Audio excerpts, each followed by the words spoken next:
اللہ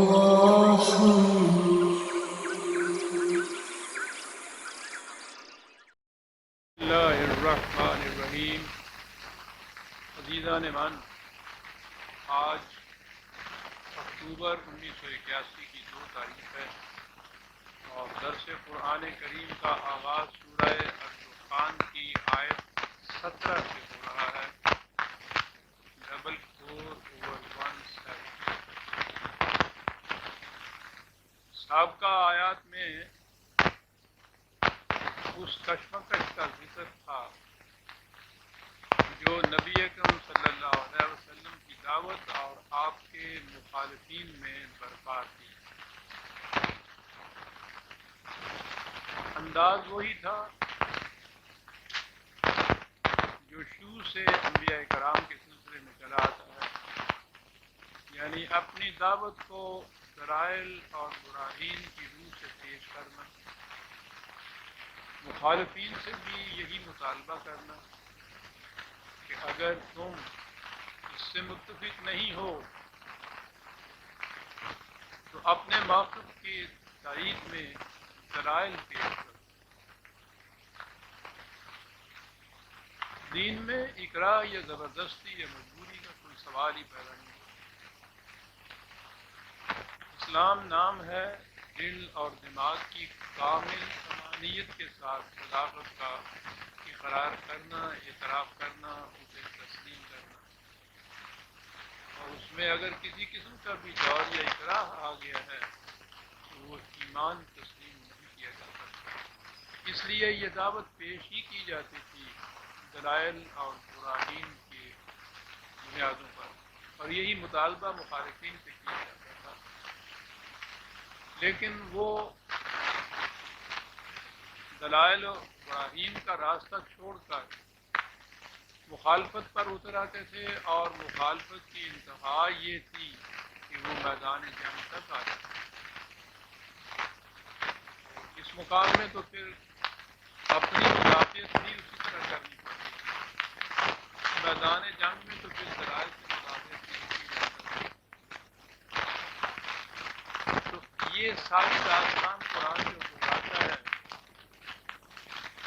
آخری منزل یا اسٹیج تک پہنچنے سے بیشتر پھر دلائل ہی کی روح سے انہیں ایک بات سمجھاتا ہے کہ جو کچھ میں نے کہا ہے اگر نظری طور پر ہماری سمجھ میں نہ آیا ہو تو تاریخی شواہد کو دو۔ قرآن تاریخ کو بڑی اہمیت دیتا ہے۔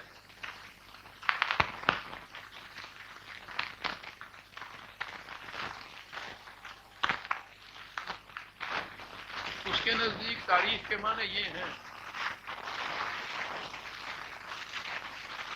کہ قوانین خداوندی اٹل ہیں، غیر متبدل ہیں۔ کوئی قوم کسی زمانے میں کسی ملک میں جس قسم کی روش اختیار کرے گی اسی قسم کا نتیجہ برآمد ہوگا، اور اس میں کبھی اختلاف نہیں ہوگا۔ وہ جو کہتے ہیں نا ہسٹری ریپیٹس اٹسیلف، تاریخ اپنے آپ کو دہراتی ہے۔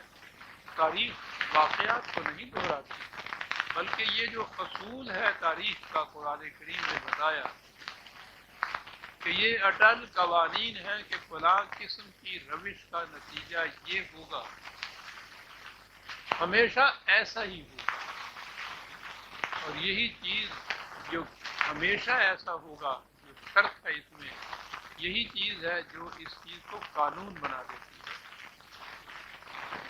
تو تاریخ میں قانون اپنے نتائج ہمیشہ وہی برآمد کرتا ہے جو ایک دفعہ اس نے کیے۔ اس لیے ایسے مقام پر آ کر قرآن کریم سابقہ اقوام کی تاریخ کو اپنی شہادت میں پیش کرتا ہے اور کہتا ہے کہ اس کا تو تمہیں علم ہے، اور قرآن کریم کیونکہ پہلے مخاطب عرب کی قریش تھے یا عرب کے ہی رہنے والے لوگ تھے، اس لیے وہ تاریخی شہادتیں بھی ان اقوام کی پیش کرتا ہے جن سے وہ عرب واقف تھے، دن رات جن کی کہانیاں دہراتے تھے۔ وہ سفر کرتے تھے تو راستے میں ان کی اجڑی ہوئی بستیوں کے رات ان کے سامنے آتے تھے. ایک ایک چیز اس کی ایک ایک جزیات تک داستانوں کے طور پر ان کے گھروں میں دہرائی جاتی تھی.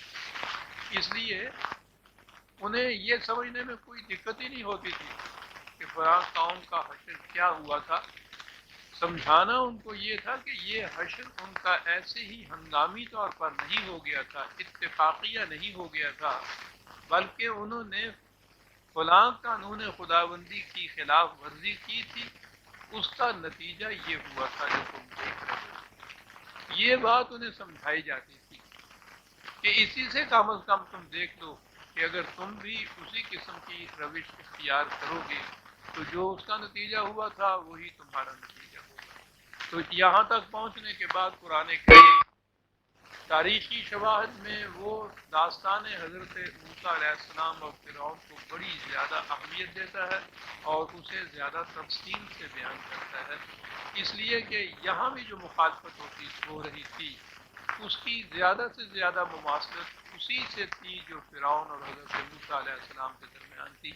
وہاں بھی تین قوتیں جو انسانیت کا گلا گھونٹ دیتی ہیں، ملوکیت فرعون کی شکل میں، حامان مذہبی پیشوائیت کا نمائندہ، اور قارون نظام سرمایہ داری کا پیدا. یہ کشمکش جو تھی صاحب ضرب کلیم علیہ السلام اور موسیٰ علیہ فرعون میں، ان میں مقابلے میں یہ تینوں قوتیں ایک وقت میں ایک قوم کے اندر، ایک ملک کے اندر جمع ہو گئی تھی. اس لیے قرآن جامع طور پر اس قوم اور اس کشمکش کی تاریخ کو سامنے لاتا ہے اور کہا کہ وَلَقَدْ فَتَنَّا قَبْلَهُمْ قَوْمَ فِرْعَوْنَ وَجَاءَهُمْ رَسُولٌ كَرِيمٌ. اسی قسم کی ایک تباہی کی داستان اس سے پیش آ چکی ہوئی ہے اور وہ تھی فرعون کی. ان کی طرف ایک خدا کا رسول آیا. میں ابھی رسول کی بات کرتا ہوں. آ کے اس نے جو کہا ہے یہ دو لفظ بڑے ہی جامع ہیں. ان ادو الی عباد اللہ. بنی اسرائیل کی قوم کو فرعون نے اپنا غلام اور محکوم بنا رکھا. مطالبہ یہ ہے حضرت علیہ السلام کا، مطالبے میں دو لفظ آئے ہیں اور یہ آزادی اور محکومیت کی پورے اصول اس کے اندر آ گئے. پہلی چیز تو یہ انہوں نے کہا ہے عباد اللہ. یہ خدا کے محکوم تو ہو سکتا ہے انسان، کوئی انسان کسی انسان کا محکوم نہیں ہو سکتا. تم نے جس قوم کو اپنا محکوم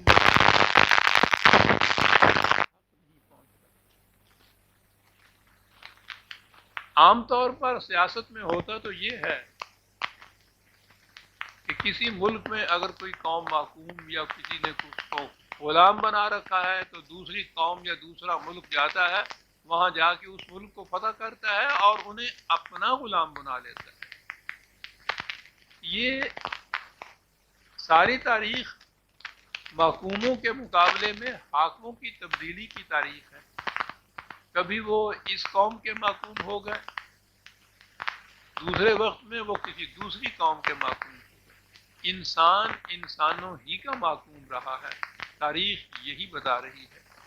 لیکن یہ جو انقلاب، آسمانی انقلاب ہے، اس میں ایک لفظ نے ساری بات بتا دی، عباد اللہ کہہ کے، کہ انسان تو صرف احکام خداوندی کا پابند یا محکوم رہ ہو سکتا ہے، انسانوں کا نہیں. اس لیے یہ خدا کے محکوم ہیں جنہیں تم نے اپنی محکومی میں لے رکھا ہے.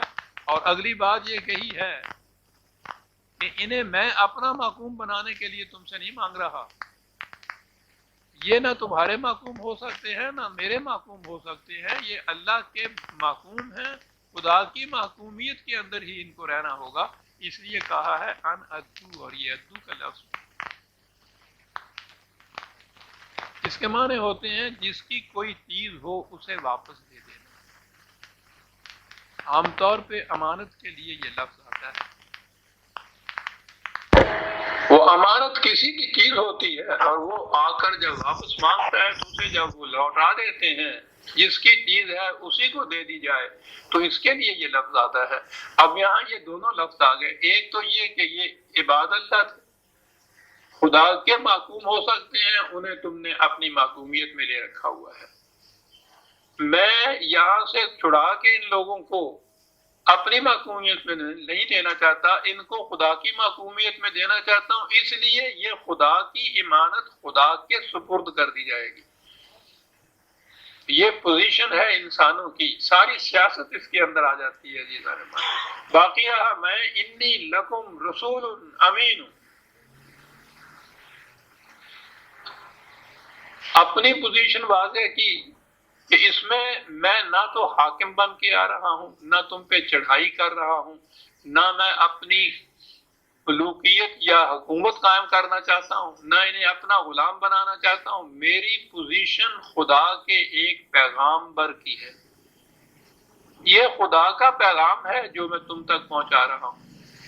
پیغام بھی میرا اپنا نہیں ہے، میں کوئی اپنا منشا و مقصد اور مقصود لے کے نہیں آیا، خدا کا یہ پیغام ہے۔ اس نے کہا ہے کہ یہ میرے بندے ہیں، اس لیے اس سے کہو کہ یہ اپنی محکومیت سے ان کو چھوڑ کے میرے حوالے کر دے، میں یہ پیغام پہنچانے کے لیے ہے۔ پہلی پوزیشن یہاں سے واضح ہو جاتی ہے ایک رسول کی۔ قرآن کریم میں نبی کہا گیا ہے اور رسول کہا گیا ہے ان حضرات کو۔ نبوت تو ہوتا ہے وہ مقام جہاں کسی انسان کو خدا اپنا پیغام یا وحی دیتا تھا، وحی کے حامل ہونے کی جہت سے وہ نبی کہلاتا تھا کہ اس کو خدا کی طرف سے وحی ملتی تھی، لیکن یہ اس کی ذات تک محدود نہیں رہنی تھی کہ وہ یہ بات کہے کہ کیسے ہی بادانہ دانی بخدا تانا چشی، کہ یہ تو جو پیے گا اس کو نشہ آئے گا، دوسرے تک یہ نشہ منتقل ہی نہیں کیا جا سکتا۔ یہ تصوف ہے۔ نبوت تو یہ ہے کہ خدا سے جو پیغام اس کو ملتا ہے اس نے دوسروں تک پہنچانا ہوتا ہے۔ اب پہنچانے والا جو ہے، اب دیکھیے اس کی پوزیشن یہ ہے کہ وہ اپنی طرف سے ایک لفظ بھی اس میں اضافہ نہیں کر سکتا، کم نہیں کر سکتا، اس میں کسی قسم کی تبدیلی نہیں کر سکتا۔ ایک تو قاصد ہی ہے، خود لفظ قاصد کے اندر یہ بات ہے، اور اس کے ساتھ رسول امین کہا گیا ہے۔ قاصد بڑا ہی امانت دار قاصد، یعنی اس سے اب رسول کی پوزیشن بڑی واضح ہوتی ہے کہ خدا کے پیغام میں رسول اپنی طرف سے کچھ بھی نہیں کر سکتا۔ یہ بڑی اہم چیز ہے، بڑی بحثیں ہیں، ان کا حل ہے ان دو لفظوں کے اندر کہ رسول کی تو پوزیشن یہ ہوتی ہے، خدا سے پیغام پاتا ہے۔ بجلی گئی یا یہ گیا؟ شیخ صاحب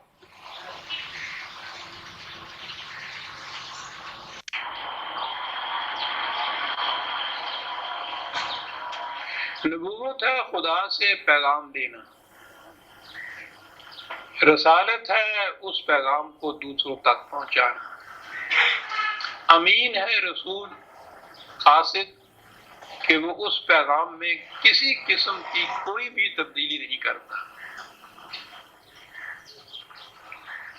اب اگلی چیز جو آتی ہے وہ ایک اور پروگرام ہے اس رسول کے پاس کہ وہ اس پیغام کے مطابق انسانی معاشرے میں انقلاب لاتا ہے، ایک نیا نظام قائم کرتا ہے اس پیغام کی بنیادوں پر۔ نبوت کا سلسلہ ختم ہو جاتا ہے جب وہی ملتی ہے، رسالت ہے جب وہ یہ رسول امین نہیں ہے جی۔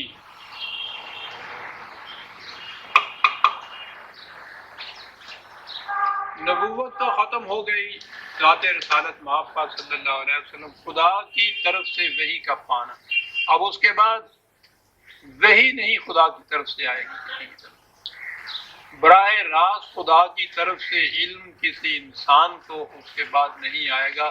یہ وہی ہے، اس کا نام کچھ بھی رکھ لیا جائے، اس کا سلسلہ ختم ہو.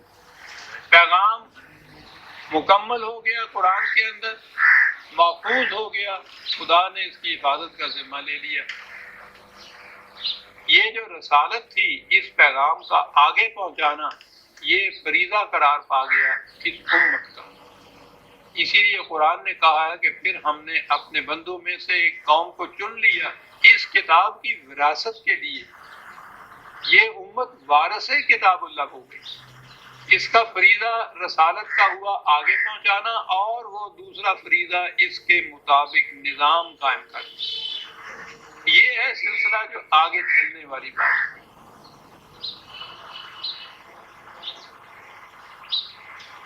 بات عباد اللہ اور رسول امین سے کہ حضرت موسیٰ علیہ السلام نے کہا کہ میں تو خدا کا پیغام دے کے تمہارے پاس آیا ہوں، اور یہ پیغام میں نے پہنچا دیا. اور پیغام یہ ہے کہ یہ خدا کے بندے ہیں، خدا کی محکومیت کے اندر رہنے چاہیے، یہ کسی اور کی محکومیت میں نہیں رہ سکتے.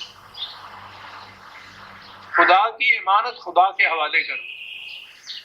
کوئی انسان کسی دوسرے انسان کو اپنے لیے نہیں دے رہا.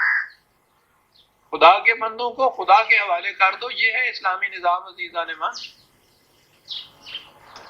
وَأَلَّا تَعْلُوا عَلَى اللَّهِ إِنِّي آتِيكُمْ بِسُلْطَانٍ مُبِينٍ. کہا میں اپنی طرف سے کوئی چیلنج نہیں تمہیں دے رہا، میں یہ کہہ رہا ہوں کہ خدا کا یہ پیغام ہے، اس کے خلاف سرکشی نہ کرو.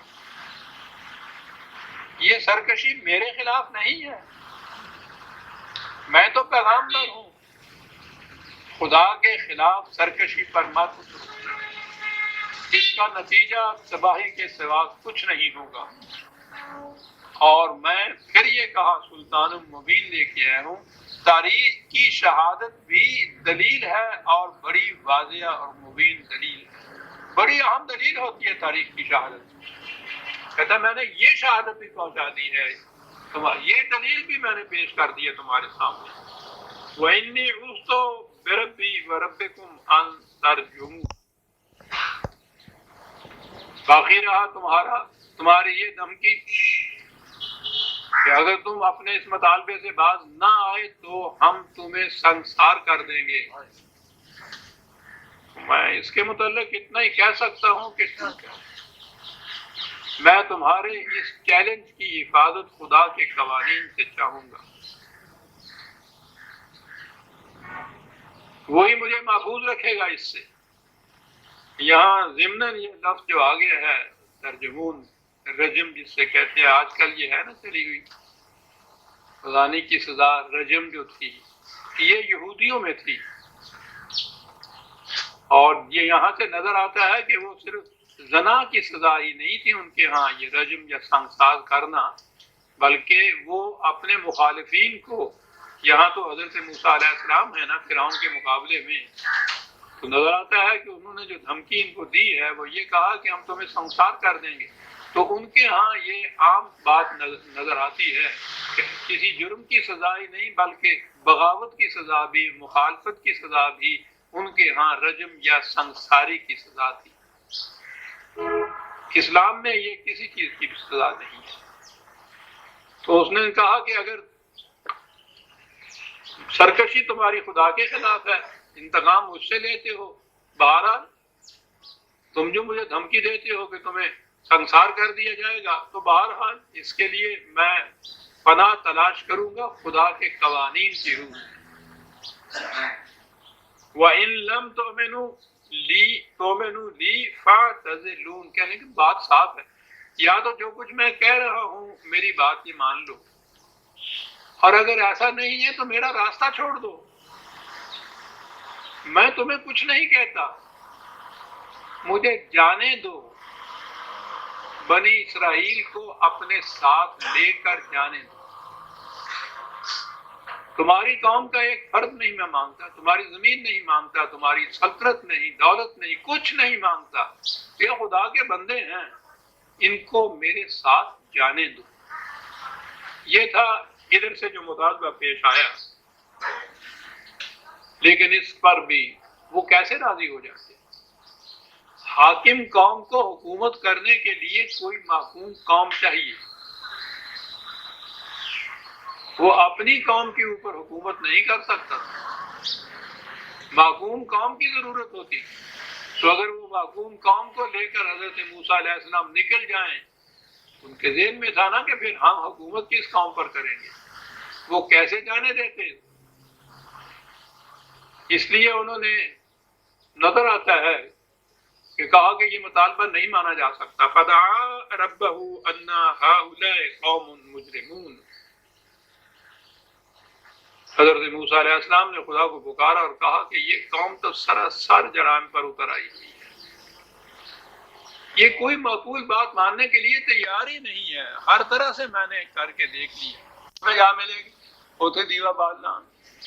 بہرحال اس میں تو کرنٹ آ گئی، تو یہ کاش ہمارے قلوب میں بھی کرنٹ کہیں آ جائے۔ تو کہا کہ یہ قوم بڑی جرائم پیشہ قوم ہے۔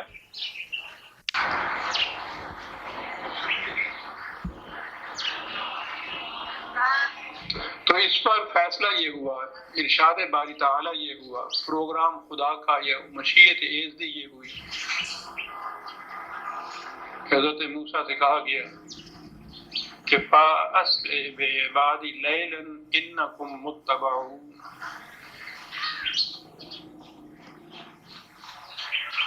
تم اس قوم بنی اسرائیل کو ساتھ لے کر راتوں رات یہاں سے نکل جاؤ، اور یاد رکھو کہ یہ تمہارا پیچھا کریں گے۔ قرآن درمیانی کڑیاں چھوڑ دیتا ہے خود ہی پروگرام کی، وہ اتنی تفاصیل نہیں دیتا، کیونکہ یہ کوئی تاریخ کی کتاب تو ہے نہیں کہ اس نے اتنی تفصیل دینی ہے، وہ تو جو اصول ہیں ان کو بیان کرنا چاہتا ہے۔ کہا یہ گیا کہ ان کو لے کے نکل جاؤ۔ کتنا لمبا پروگرام یہ ہوگا، کتنی تنظیم اس کے لیے ہوگی، ایک قوم کو لے کر اس ملک سے نکل آنا جس قدر وہ مخالفت کرتے تھے، اس کے لیے تو بہت لمبی چوڑی کی تنظیمی پروگرام کی ضرورت ہوگی نا، تو وہ سب کچھ کیا ہوگا، لیکن قرآن ہمیں اس تفصیل میں نہیں جاتا، اور تفصیل تو ہر زمانے میں، ہر قوم میں، ہر ملک میں اپنے واقعات کے مطابق طے ہوگی، کسی ایک دور کی تفصیل تو دوسرے دور میں کام نہیں آ سکتی، اصول تو غیر متبدل رہتے ہیں، یہ تفاصیل جو ہیں وہ بدلتی رہتی ہیں، تو قرآن اسی لیے تفاصیل نہیں دیتا ان چیزوں کی، لے کر ان کو یہاں سے نکل جاؤ، تمہارا پیچھا کیا جائے گا۔ اب نکل کے جو جانا تھا، نقشے پہ دیکھیں گے یہ مصر کے بارائی حصے میں یہ تھا سب کچھ، ذرا آگے بڑھیے تو ریڈ سی آ جاتا ہے درمیان میں، بحیرہ قلزم، اور اس کی دوسری طرف انہوں نے جانا تھا، اس میں بھی میں زیادہ تفصیل میں نہیں جاتا۔ اب تو نہر سویز تو اس کو پکڑ کے کھڑے رہیے۔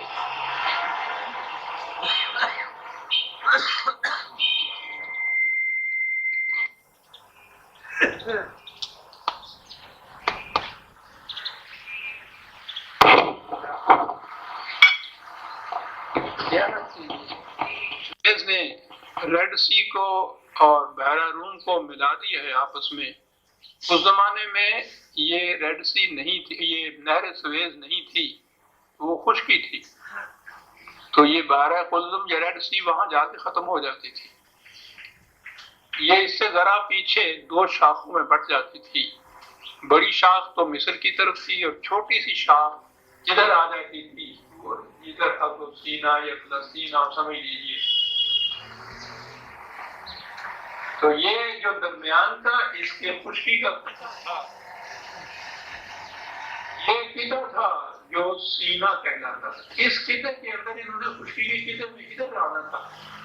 ابھی پہلے جس میں یہ وہاں سے فلسطین نہیں آ رہے تھے، یہ بعد میں آئے ہیں، پہلے انہوں نے مصر سے نکل کے یہ جو درمیان میں چھوٹا سا پارٹ تھا اس کا ریڈ سی کا، اس کو عبور کر کے سینا کی خشکی کے قطعے کے اندر آنا تھا انہوں نے۔ اب تورات میں ہے، اور تورات کے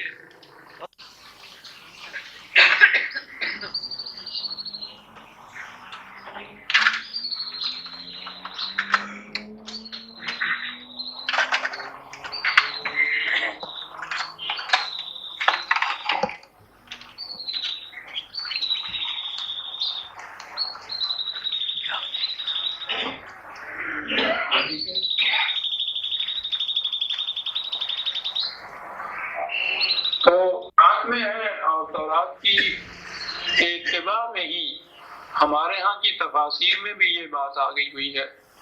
ہمارے ہاں کی تفسیریں جو ہیں تو اکثر و بیشتر ان کو اسرائیلیات کہتے ہیں.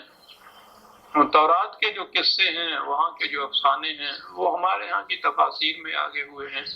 ہمارے ہاں بھی یہ ہے جو کہ تورات میں یہ ہے کہ وہاں آئے تو یہ پھر ایک معجزہ تھا کہ وہ حضرت موسیٰ علیہ السلام نے وہ سمندر پہ اپنا چھوٹا مارا عصا جس کو کہتے ہیں، اور اس سے وہ سمندر دو پارٹ میں پھٹ گیا. دو شیشے کی دو دیواروں کی طرح وہ پانی ادھر ادھر کھڑا ہو گیا، اور درمیان میں خشک زمین تھی. اس میں سے یہ سارے بنی اسرائیل نکل کے اور وہ خشکی میں چلے آئے. اور بعد میں جب فرعون کا لشکر آیا تو اس وقت پھر پانی جو تھا دوبارہ اسی طرح سے آ گیا اور وہ ڈوب گئے، یہ پار نکل گئے. تو چونکہ ہمارا ذہن بھی عادی ہو گیا ہوا ہے کہ کوئی نہ کوئی چیز فوق الفطرت ہونی چاہیے، تو جب بات ہوئی نا، ورنہ نبی کاہے کا ہوا. جیسا ہمارے ہاں کی یہ اولیاء اللہ جن کو کہتے ہیں، ان کی ایک ہی پہچان ہوتی ہے، ان کی طرف کرامات مشہور ہوتی ہیں. آپ دیکھیں گے کہ جب بھی ان کا ذکر آئے گا صوفیاء کرام کا یا اولیاء کرام کا، تو ان کی شان میں یہ نہیں ہوگا کہ انہوں نے فلاں علمی کارنامہ کو انجام دیا. بات یہ ہوگی کہ یہ کرامت ان سے سرزد ہوئی. تو اقبال کے الفاظ میں معقول کو پیروں کی کرامات کا سودا ہے، بندہ آزاد خود ایک زندہ کرامات. وہ جو زندہ کرامات ہوتی ہے نا نبی کی یا پیغمبر کی، اس پہ ہماری نگاہ نہیں ہوتی. وہ تو خود ایک کرامات ہوتی. اس کے لیے ہم ڈھونڈتے ہیں کہ اس کے کرامات، اس کے معجزات کیا ہیں. وہ دلیل نبوت بنتا ہے ہمارے ہاں سے. تو ہم ہر واقعے کے اندر کوئی نہ کوئی معجزہ فوق الفطرت کی کارنامہ سامنے آئے، جب مانتے ہیں کہ ہاں بات ہوئی نا. یہ ہے نا جو نبوت کرتی تھی، جو نبی کرتا تھا، یہ ہے نا جو اللہ تعالیٰ نے کیا اس کے لیے. یہ چیز میں اس وقت معجزات سے بات نہیں کر رہا، میں یہ کر رہا ہوں کہ اگر یہ چیز ہو تو انبیاء کرام کا اسوہ جو ہے، ان کی جو زندگی ہے، وہ ہمارے لیے نمونہ نہیں بن سکتی. اگر ہر آنے وقت میں ہونا ہے کہ کوئی نہ کوئی فوق الفطرت قوت آنی ہے اور اس نے آگے وہ مسئلہ حل کرنا ہے، تو ہمارے لیے تو وہ آئے گی نہیں. تو ہمارے لیے وہ چیز نمونہ کیسے بن سکے گی کہ ہم اس کے مطابق کریں تو ہمارا مسئلہ بھی حل ہو جائے. وہ تو انسانوں کی سطح کے اوپر جو کچھ وہ کر کے دکھائیں گے، وہ آنے والوں کے لیے اسوہ یا نمونہ بنے گا. اب یہ قرآن کریم میں پہلے ہم دیکھتے ہیں، پھر آئیں گے کہ خود تورات والوں نے، یہودیوں نے بھی اب وہ کیا کہہ رہے ہیں. یہ بات انہوں نے کہی ہوئی ہے کہ انہوں نے سوٹا مارا اور وہ سمندر دو حصوں میں پھٹ گیا، شیشے کی دیواروں کی طرح پانی کھڑا ہو گیا، درمیان میں سے یہ گزر گئے. قرآن نے یہ کہا ہے، یہاں ہے وَاتْرُكِ الْبَحْرَ رَهْوًا. اگر یہ دو لفظ جو ہے قرآن کے، انہی کی طرف ہماری توجہ آ جاتی تو ان افسانوں کی ضرورت نہ پڑتی. دوسری جگہ ہے سورہ طٰہٰ میں 20/77 20/77 وَلَقَدْ أَوْحَيْنَا إِلَىٰ مُوسَىٰ أَنْ أَسْرِ بِعِبَادِي فَاضْرِبْ لَهُمْ طَرِيقًا فِي الْبَحْرِ يَبَسًا. دو لفظ ہے، یہاں یبسن ہے، یہاں رہون ہے. یبسن کے تو معنی ہے خشک راستہ، کہ انہیں لے چل اور جو خشک راستہ ہے وہاں سے اس کو سینا کی وادیوں میں لے کے چلا جا بنی اسرائیل کو. وہ قرآن خود کہہ رہا ہے. تو یہ سمندر میں یا ایسا سمندر کہ جہاں آ کے آخر میں نے کہا ہے نا کہ خشکی آ جاتی ہے، وہاں یہ خشک کس طرح سے راستہ ہوگا. قرآن کا اعجاز ہے عزیزان من. وَاتْرُكِ الْبَحْرَ رَهْوًا. راہون کہتے ہیں مد و جزر سے پانی کبھی اوپر کی طرف آتا ہے، کبھی پیچھے کی طرف ہٹ جاتا ہے. یہ جو پانی کا آگے بڑھنا اور پیچھے ہٹنا ہے، اس کو عربی زبان میں راون کہتے ہیں۔ وہ اس طرح سے پانی کے پیچھے ہٹ جانے کو کہتے ہی راون تھے۔ اور راون جب ہو جائے گا تو جہاں سے پانی پیچھے ہٹ گیا ہے یا بسنت وہاں ہو گیا نا، خشکی وہاں پیدا ہو گئی۔ تو قرآن نے کہا یہ ہے کہ وہاں جا کے یہ دیکھو، یہ مد و جزر جو ہے، ٹائٹ جو ہے، یہ جب آئے گا تو میں نے کہا ہے نا کہ وہاں سے وہ خشکی آ گئی ہوئی تھی، آگے بھی خشکی تھی جہاں نہر سویز کاٹی ہے، سامنے کی طرف سے سینا کی خشکی تھی، چھوٹا سا پارٹ تھا درمیان کا۔ تو اس میں جب یہ وہ مد و جزر والا پانی آئے تو اس وقت تو پانی ہوگا۔ وطرق کے معنی ہے جب پانی پیچھے ہٹ جائے اور وہاں یہ خشکی آ جائے تو اتنے میں لے کے ان کو پار چلے جاؤ۔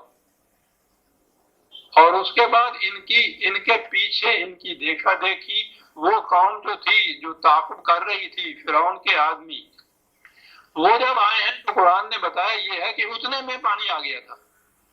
بات بڑی صاف سی ہے، سمجھ میں آ سکتی ہے۔ قرآن کے اندر دونوں لفظ موجود ہیں۔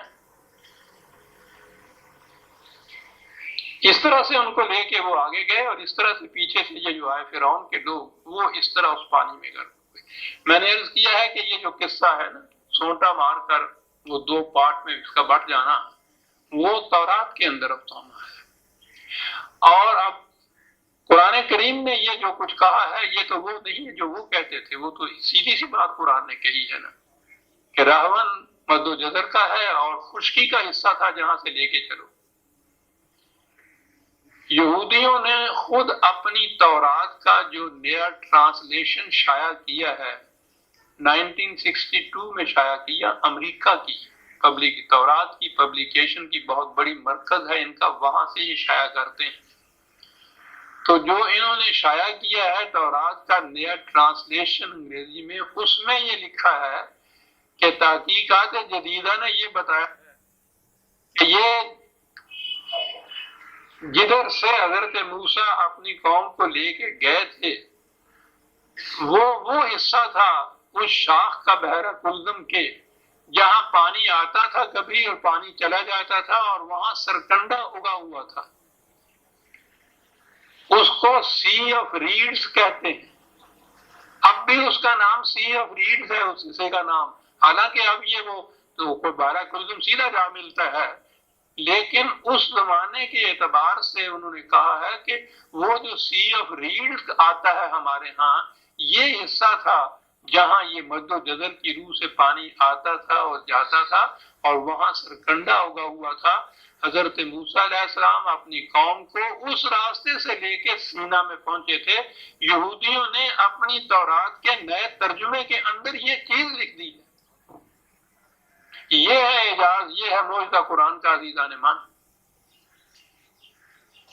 کہ 1400 سال پیشتر کے زمانے میں جب ابھی کوئی اس قسم کی جغرافیائی تحقیق نہیں ہوئی تھی، اس زمانے میں ایک ایسے خطۂ ملک میں، خود خطۂ ارض میں جہاں علم کی شعاعیں نہیں پہنچی ہوئی تھی، وہ تو زمانہ ہی ڈارک ایجز کا کہلاتا ہے، جہالت کا دور۔ پھر اس میں عرب کہ جہاں مکے میں بھی صرف لکھنا پڑھنا جانتے تھے 17 آدمی، اس کے اندر بھی ایک امی شخص ہے جو اس زمانے میں قبل از نبوت اتنا بھی نہیں جانتا تھا، وہ ایک بات بتاتا ہے کہ یہ ہوا تھا۔ اور آج 1962 میں خود یہودی اپنی تورات کا جو نیا ترجمہ شائع کرتے ہیں، اس میں خود لکھتے ہیں وہ بات جو قرآن نے 1400 سال پہلے کہی تھی۔ معجزہ یہ ہے عزیزان مان، یہ ہے چیز جس سے ہم کہیں گے کہ یہ کسی انسان کے ذہن کی فکر یہ کہہ ہی نہیں سکتی تھی اس زمانے کے اندر، کہیں اور نہیں اس زمانے میں کہیں ملے گی یہ بات سوائے قرآن کے۔ لیکن ہم قرآن والوں نے قرآن کے ان الفاظ کو تو چھوڑ دیا تھا، اور ہم نے بھی اسی تورات کے افسانے کے اپنے ہاں لے کے ساری تفسیروں میں یہی لکھوایا ہوا تھا جناب، ورنہ قرآن تو 1400 سال پہلے اس زمانے میں یہ بات کہہ گیا۔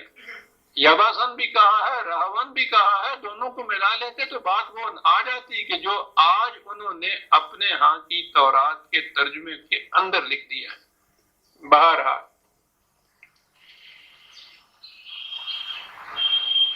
کہا کہ اس طرح سے لے کے چلے جاؤ۔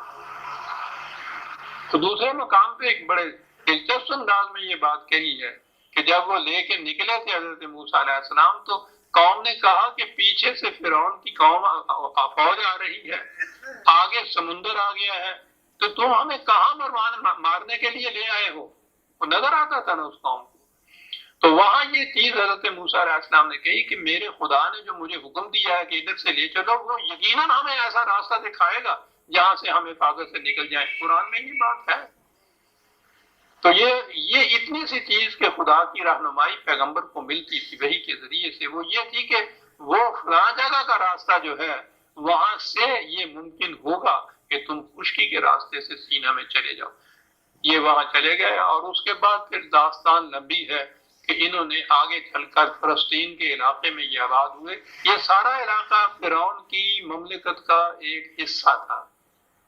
تو یہاں سے فرعون کو اپنی حکومت، اپنی سلطنت پیچھے ہٹانی پڑی، یہ سارا کچھ چھوڑنا پڑا، اور اس کے قابض پھر یہ بنی اسرائیل ہوئے، اور انہوں نے وہاں لمبے عرصے تک حکومت کی، فلسطین کے علاقے میں۔ فلسطین یہ تھا یہودیوں کا پہلا علاقہ۔ اسی لیے قرآن نے کہا ہے کم ترکوا من جنات وعیون وزروع ومقام کریم ونعمت کانوا فیہا فاکہین۔ کہا کہ انہوں نے ان کو، تم پوچھو تاریخ کے اوراق سے کہ کیسے کیسے باغات، چشمے، کھیتیاں،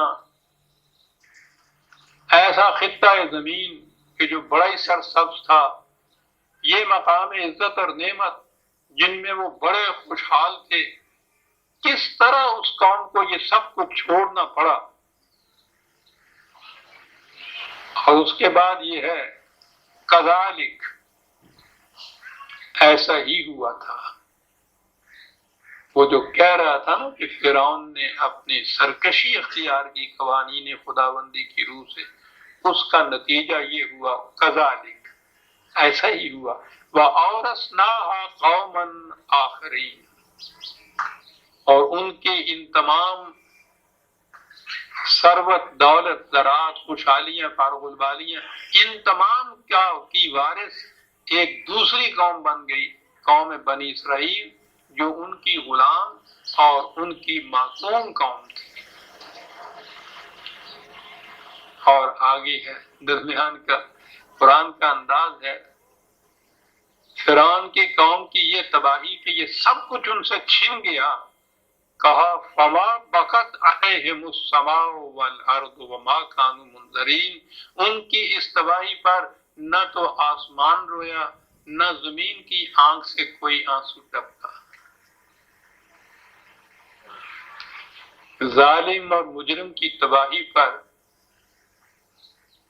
کوئی آنکھ ایسی نہیں ہوتی جس میں آنسو آئے۔ وہ تو اقبال کے الفاظ میں مرگے تو اہل جہاں را زندگی است، ظالم کی موت تو دنیا کے لیے زندگی کا باعث ہوتی ہے۔ باش تاب بینی کے انجام تو چیست، ظالم سے کہا گیا ہے کہ تھوڑا انتظار کرو اور پھر اس کے بعد دیکھو کہ تمہارا انجام کیا ہوتا ہے۔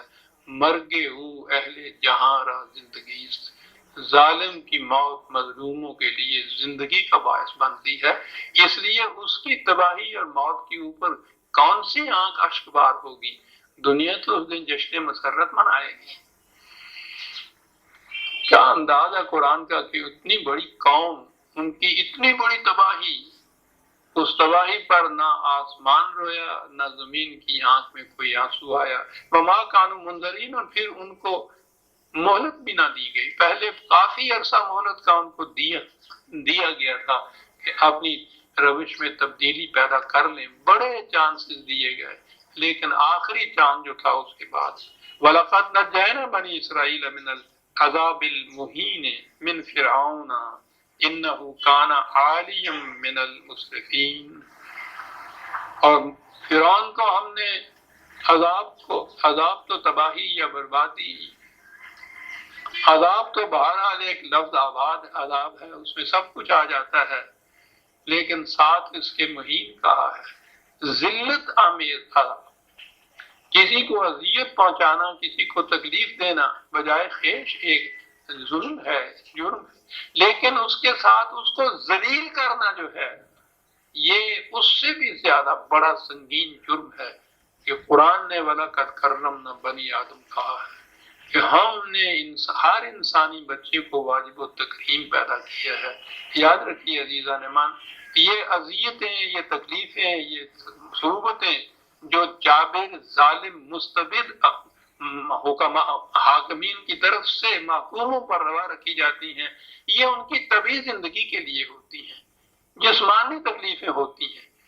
اصل تکلیف یا اصل اذیت یہ ہوتی ہے جب انہیں ذلیل کیا جاتا ہے۔ تو عزت نفس کا چھیننا جو ہے اس سے زیادہ اور مہین عذاب قرآن نے کہا ہے، ذلت آمیز عذاب۔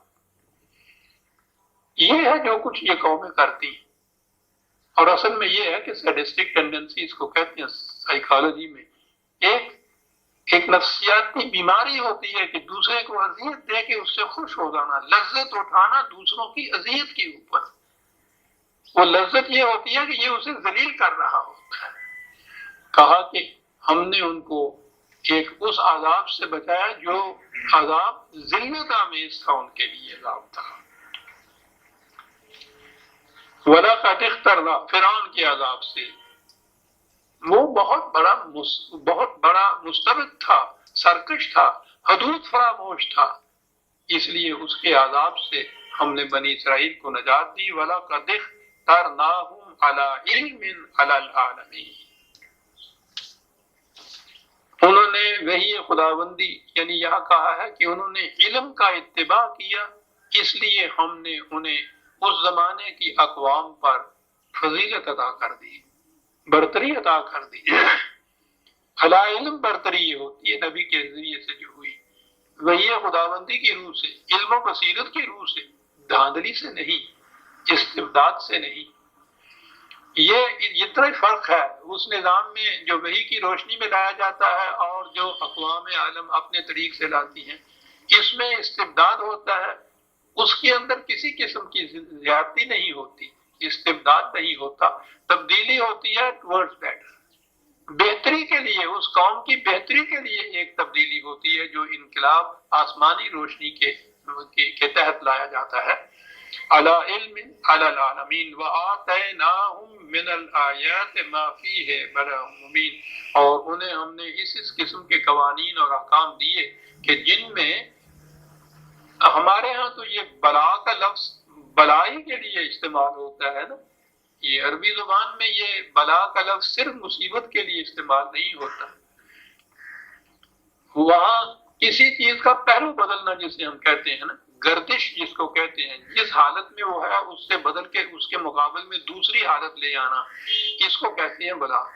اس لیے اگر بدحالی ہے تو اس کی جگہ خوشحالی آئی ہے تو اس کے لیے بھی بلا کا لفظ آئے گا، اگر خوشحالی ہے اور اس کی جگہ پہلو بدل کر بدحالی آئی ہے تو اس کے لیے بھی یہ لفظ آئے گا۔ تو گویا جو کسی کی حالت ہو اس سے بدل کے گردش سے دوسری حالت جو آ جانا ہے اس کے لیے یہ لفظ استعمال ہوتا ہے۔ اسی لیے بلا اور حسنہ بھی ہے قرآن کے اندر، ورنہ بڑی خوشگوار بلا یہ تو ہماری زبان کے اعتبار سے تو باری سمجھ میں نہیں آتی۔ وہ ایسا ہی ہے جیسے وہ عبدالعلیم شرر کا ناول اس کا ہوتا تھا جہنمی حور، تو جہنمی حور جیسی بات ہی ہے بلا حسنہ، ورنہ بلائے حسنہ کیا ہوتی ہے؟ وہ عربی زبان کے الفاظ ہیں، ہم اپنے ہاں اس کا ترجمہ کرتے ہیں بلائے حسنہ، خوشگوار بلا۔ پہنچتے ہیں دور دی ساری بلاواں بڑی خوشگوار ہوتی ان هؤلاء ليقولون ان هي الا موتتنا الاولى وما نحن بمنشرین۔ اب بات پتہ کی لے آیا قرآن کہ یہ سب کچھ جو ہوتا ہے، حدود فراموشیاں، استبداد، ظلم، ذلت آمیز عذاب اور تباہیاں، کہتا ہے یہ کیوں ہوتی ہیں؟ کہہ رہا ہے کہ انسان دوسرے انسان کے جبر و توبر سے صرف اس صورت میں بچ سکتا ہے کہ اسے خدا کے قانون مکافات عمل پر یقین ہو کہ میں نے اگر اس وقت زیادتی کی ہے اور اس قوم میں اتنی قوت نہیں ہے کہ یہ اس کا بدلہ لے سکے، تو اس کے یہ معنی نہیں ہے کہ میرا یہ جرم بغیر بدلہ لیے ہوئے رہ جائے گا، بغیر نتیجہ پیدا کیے ہوئے رہ جائے گا۔ یہ نہیں ہے، یہ نتیجہ پیدا کرے گا، اس کا نتیجہ تباہی ہے، بربادی ہے، یہ ہوگا۔ اس زندگی میں نہیں اگر ہو سکا ہے تو زندگی تو ختم نہیں ہو سکتی، ختم ہو نہیں جاتی، آگے چلتی ہے، مسلسل چلتی ہے، تو اس کے بعد کی زندگی میں ہوگا، لیکن اس کا نتیجہ ضرور برآمد ہوگا۔ کہتا ہے کہ صرف یہ ایمان ہے کہ جو محفوظ رکھ سکتا ہے انسانوں کو دوسرے انسانوں کے جور و استبداد سے۔ اگر یہ ایمان نہ رہے تو پھر تو جس کی لاٹھی اس کی بھینس، لا آف دی جنگل ہے، جس کے پاس قوت ہے وہ دوسروں کو دبا لیتا ہے اور پھر وہ یہ کہتا ہے کہ مجھے کون پوچھنے والا ہے سر، یہ چیز ہے مجھے کون پوچھنے والا ہے، کہ جو اس پہ ان لوگوں کو آمادہ ہی نہیں ہے، جری کر دیتا ہے کہ جہاں کہیں کمزور و ضعیف نظر آئے بطش ربک، اس کو بطشن شدید قرآن کہتا ہے، گرفت کرتے ہیں اور سختی سے گرفت کرتے ہیں کہ ان کی ہڈیاں توڑ دیتے ہیں، کیونکہ ان کو یہ یقین ہوتا ہے کہ ہمیں کوئی پوچھنے والا نہیں ہے۔ اور اگر یہ ایمان ہو کہ نہیں پوچھنے والا ہے اور ہم سے پوچھا جائے گا اس کے متعلق، وہ کہتا ہے کہ پھر اس استبداد اور ظلم کے اوپر قومیں نہیں اترتی۔ کہا کہ یہی چیز اس قوم میں ہے جس کا جو ہماری مخاطب ہے اس وقت، ان کی بھی دلیل یہ ہے کہ ان ہے الا موتتنا الاولی وما نحن بمنشرین، اس موت سے زندگی کا خاتمہ ہو جاتا ہے، اس کے بعد زندگی کا قصہ یوں ہی افسانے ہیں، کہاں کا زندہ ہونا اور کہاں کا حساب کتاب اور کہاں کا مکافات عمل، بالکل نہیں، ٹھیک ہے۔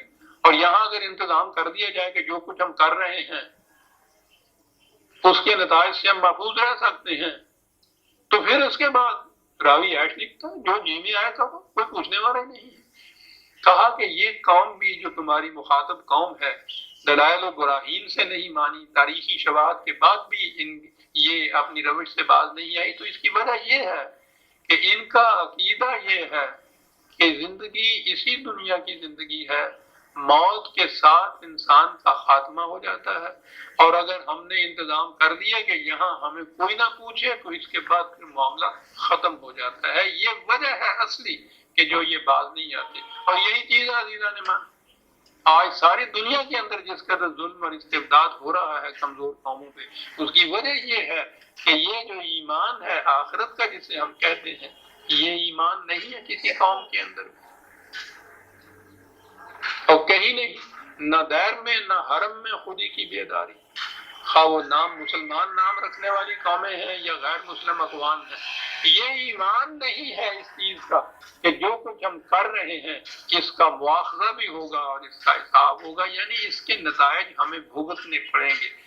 فاتو بآبائنا ان کنتم صادقین، تو کہا تمہیں معلوم ہے نا کہ اس کے لیے یہ دلیل کیا دیتے ہیں، یہ کہتے یہ ہے کہ اگر واقعی مرنے کے بعد جینا ہے تو ہمارے جو بڑے بوڑھے مر چکے ہوئے ہیں قبروں میں ان کو ذرا زندہ کر کے ہمارے سامنے لاؤ، تو یہ کہتے ہیں یہاں سامنے لاؤ ان کو زندہ کر کے، وہ اس پہ نہیں مانتے کہ یہاں نہیں، تو پھر اس کے بعد زندگی جو ہے مسلسل چلتی ہے۔ یہ وجہ ہے کہ یہ لوگ اس روش کو مانتے نہیں۔ عزیزاً میں پھر دوہرا دوں کہ آج ساری دنیا میں جو کچھ مظالم استبداد اور جو کچھ بھی ضعیفوں اور کمزوروں کے گلے گھونٹے جا رہے ہیں اس کا صرف ایک علاج ہے، اور وہ ہے ایمان مکافات عمل پر، ایمان آخرت پر۔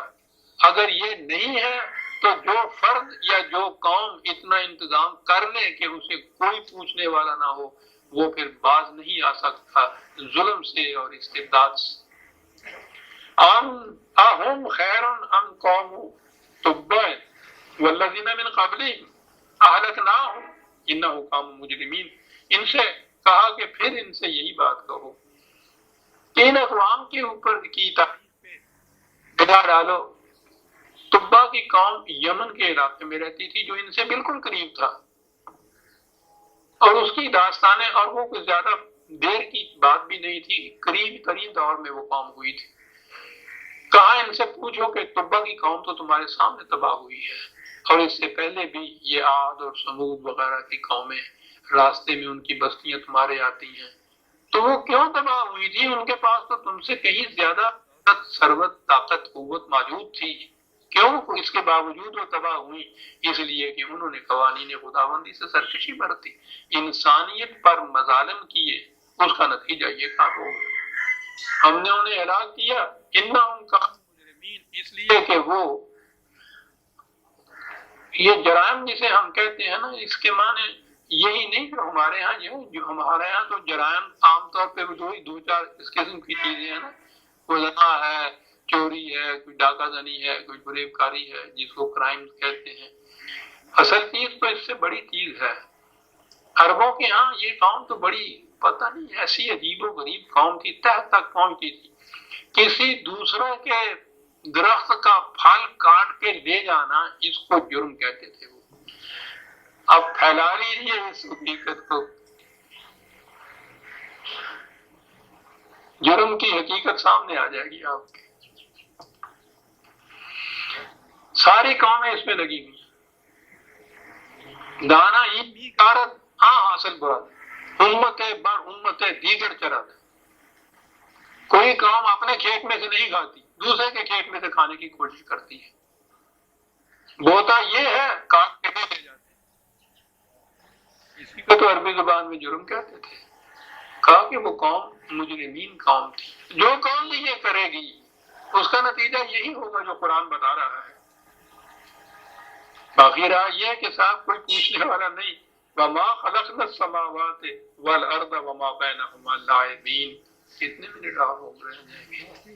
اچھا جی، میں سمجھتا ہوں کہ اس کو پھر ہم آگے کہا اس کے لیے یہ گیا ہے کہ ہم نے یہ ارض و سما کھیل کود کے طور پر نہیں بنا۔ یہ بڑی اہم بات ہے۔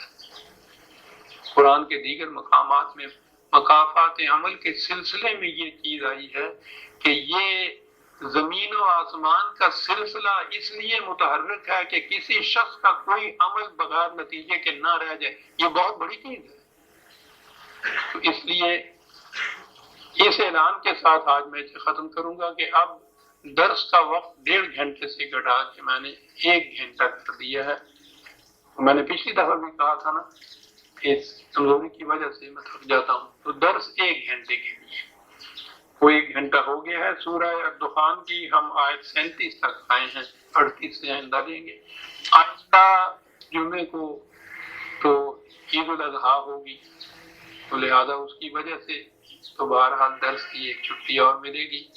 آپ احباب میری طرف سے اس عید کے لیے پیش کی مبارکباد۔